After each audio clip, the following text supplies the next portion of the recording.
Blood Brothers akan ditayangkan di Indonesia. Kita nak tengok sejauh mana boleh pergi cerita tu.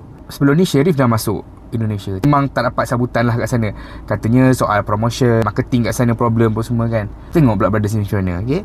Sebab apa? Sebab aku rasa macam kadang-kadang seems like not fair. Sebab filem kita nak satu masuk pun susah.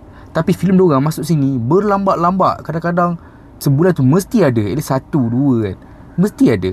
Kat Malaysia ni kita so called kurang filem kan.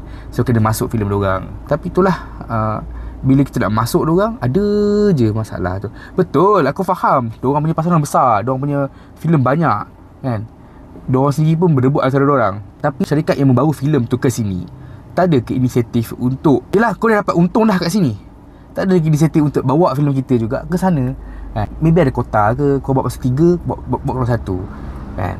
Aku rasa seems like not fair for me lah. Okay, aku pendapat peribadi aku lah. Kita bincang sama-sama. Jangan tek-tek rambut, jangan tek-tek janggut. Kita bincang elok. So apa pendapat korang? Cuba komen sikit. So terima kasih. Blood Brothers akan ditayangkan di Indonesia. Kita nak tengok sejauh mana boleh pergi cerita tu. Assalamualaikum warahmatullahi wabarakatuh. Selamat malam buat seluruh rakan-rakan dimanapun berada. Salam santun dan salam hormat daripada saya. Dan tak lupa, salam akal sehat. Kembali hadir Harimau Agam Channel. Saya akan mencuba untuk mereaksi satu buah VT dari TikToker Malaysia. Tengok follower dia banyak, tengok like dia berlambak. Saya nak cuba mereaksi. Cik Abang, lain marah bentuknya. Marah tidak, cuma geram yo. Marah bang, tak, gigi rapat. Bang, saya nak beritahu kat abang. Ini kan netizen Malaysia kan sibuk ni menyebutkan Mika di sana tu IQ-nya lebih tinggi pada Indonesia. Tapi secara jujur saya cakap, tak ada bang. Mika kalah dengan orang zaman dulu. Kenapa saya cakap macam gitu bang? Mika tak pernah mau belajar untuk introspeksi diri. Miko tak mau mengambil pelajaran dari apa yang sudah terjadi. Sedikit kita kembali ke masa lampau. Mengapa zaman dulu industri musik Malaysia bisa begitu mantap di Indonesia ni? Di mana strategi pemasarannya yang salah dengan sekarang? Salah satunya adalah bahasa. Cuba lagi ingat zaman dulu. Kenapa industri musik Malaysia bisa masuk ke Indonesia? Kenapa bisa booming di Indonesia? Zaman dulu ada lagu baru dekat Malaysia. Orang itu kreatif bang. Dah dialih bahasakan, diganti bahasanya dengan bahasa Indonesia yang bisa lebih dimengerti sama warga masyarakat Indonesia. Itu dia bang. Saya anak Melayu Riau. Ya. Orang Indonesia dari zaman dahulu bang masih sangat ingat kami dengan lagu-lagu Malaysia. Sebab apa? Begitu familiar dan begitu mudah kami bahasa dan kalimat dia. Itu dia bang. Miko harus memikirkan target pasar Miko itu kemana. Dulu berhasil, lagu di Malaysia dia punya teks beda. Lagu dia berbeda dengan yang dijual dengan Indonesia. Musik sama, cuma kalimat dia diganti. Maknanya mirip, tapi lebih mudah dimengerti dengan orang di Indonesia. Tak bisa kami pungkiri bang. Memang itulah adanya. Dan juga bahasa Melayu betul akar daripada bahasa Indonesia. Betul. Tapi bahasa Indonesia bukan bahasa Melayu. Faham? Sebab dalam bahasa Indonesia begitu banyak serapan-serapan dari bahasa daerah lain. Begitu banyak bahasa serapan dari luar negeri. Bahasa asing.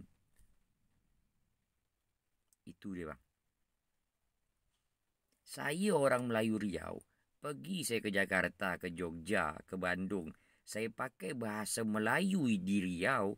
Orang sana tak faham. Sebab bahasa persatuan di Indonesia adalah bahasa Indonesia. Ambil lagi, kita kembali lagi ke topik. Kenapa tak laku?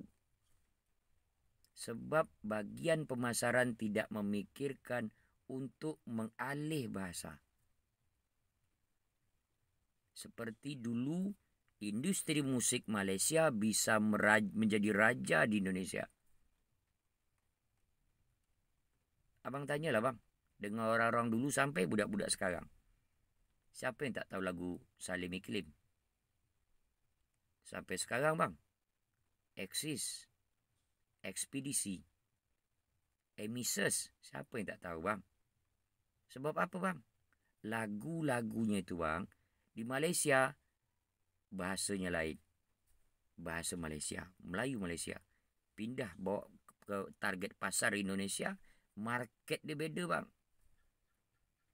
Tak semua orang Indonesia faham dengan bahasa Melayu. Kalau mereka nak jual filem mereka kat Riau, mungkin. Tapi kalau targetnya pasar Indonesia, lebih peras lagi otak. Padahal simple. Ubah dia dengan bahasa Indonesia. InsyaAllah. Nothing is impossible. Tidak ada yang tidak mungkin. Apakah ada yang membuat itu? Tak ada. Kenapa Upin Ipin begitu disukai? Sebab bahasa itu juga diulang-ulang. Dan mudah dimengerti. Faham? Ya kan? Maaf ni saya cakap. IQ orang sekarang ni, orang Malaysia kalah dengan orang zaman dulu. Orang zaman dulu cerdik. Sangat cerdik. Ya. Hidup jangan pesimis, harus optimis. Kalau kita tak pandai menari, jangan kita salahkan lantai yang tak rata. Dah? Jangan kerana kesalahan kita sendiri, kita menyalahkan orang lain untuk menutupi kekurangan kita. Okey? Salam santun dan salam hormat daripada saya dan tak lupa, salam akal sihat. Kalau ada kawan-kawan yang suka dengan konten saya ni, bisa like. Jangan lupa tinggalkan jejak di komentar. Ya?